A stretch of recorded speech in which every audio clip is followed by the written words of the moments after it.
মাঠে নয়, খাটের আলোচনায় নেইমার। মাঠে নেই কিন্তু আলোচনায় আছেন।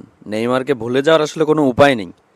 তিনি চোট পেলে সেটা খবর, আবার যেমন চোট না পেলেও সেটা আরেকটা খবর। আর এই চোটে পড় আর ফিরে আসার মাঝে যে সময়, তখন আলোচনা তার ব্যক্তিত্ব জীবন নিয়ে। এই প্রেমিকার সঙ্গে বিচ্ছেদ হচ্ছে, এই জোড়া লাগছে, বিচ্ছেদ আর জোড়া লাগার মাঝে আবার অন্য নারীকের মধ্যেও নিয়ে আছে আলোচনা। এভাবেই কাটছে তার জীবন।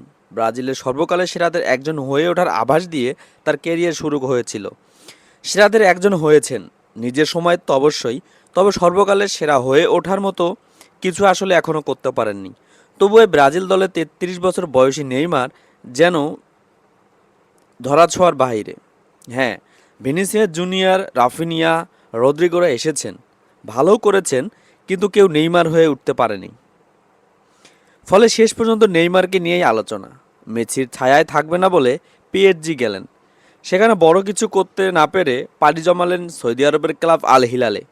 সেখানেও জমাতে পারলেন না, ফিরলেন নিজের শৈশবের ক্লাব সান্তোসে। ফুটবল ক্যারিয়ারের মতো বেশ উত্থান পতন তার ব্যক্তিগত জীবনেও, বিশেষ করে প্রেম জীবনে। সেখানেও প্রেম, বিচ্ছেদ, বাচ্চা, আবার প্রেম, কত যে টুইস্ট। নেইমারের এই প্রেম জীবন নিয়েও বানানো যাবে চমকপ্রদ এক রোমান্টিক সিরিজ। প্রথম প্রেম, প্রথম সন্তান, বিচ্ছেদ, বন্ধুত্ব। নেইমারের প্রথম প্রেমিকা কারোলিনা দান্তাস। তখন নেইমার টিনেজার, বয়সটা ছিল 2010, প্রেম জমেছিল ভালোই। 2011 সালে জন্ম নিল তাদের প্রথম সন্তান দাভি লুকা। কিন্তু কারোলিনার সঙ্গে নেইমারের সেই প্রেম টিকল না বেশি দিন। বন্ধুত্বটা অবশ্য আজও অটুট, অন্তত দুজনেরই এমন দাবি। দেখেও সেরকমই মনে হবে, দুজন মিলেমিশে ছেলেকে বড় করছেন, কখনো ছেলের জন্মদিনে কেক কাটছেন, কখনো ইবিজার একসঙ্গে ছুটি কাটাচ্ছেন। একবারে মডার্ন কো প্যারেন্টিংয়ের পোস্টার কাপল তারা। ব্রুনা মাভিও নাটকীয় ফিরে আসা। এরপর নেইমারের জীবনে এলেন Bruna Biancardi, Instagram influencer, stylish icon. 2022 সালে প্রেম শুরু, কিছুদিনের ব্রেকআপ, আবার মেকআপ। তারপর 2023 সালের অক্টোবরে এলো তাদের প্রথম কন্যা মাভি। কিন্তু নেইমারের জীবন বলে কথা, সব কিছু এত ঠিকঠাকভাবে চলে কিভাবে? মাঠে যেমন মাঝে মধ্যে ফাউল করে বসেন, তেমনি জীবনের মাঝেও একটু গোল পাকিয়ে ফেললেন। 2023 সালের নভেম্বরে ব্রুনা আর নেইমারের বিচ্ছেদ হয়, কিন্তু আবারও তার এখন 2024 সালের শেষে। কারণ আসতে চলেছে মেয়ে সন্তান, মানে নেইমারের চতুর্থ সন্তান, দ্বিতীয় কন্যা।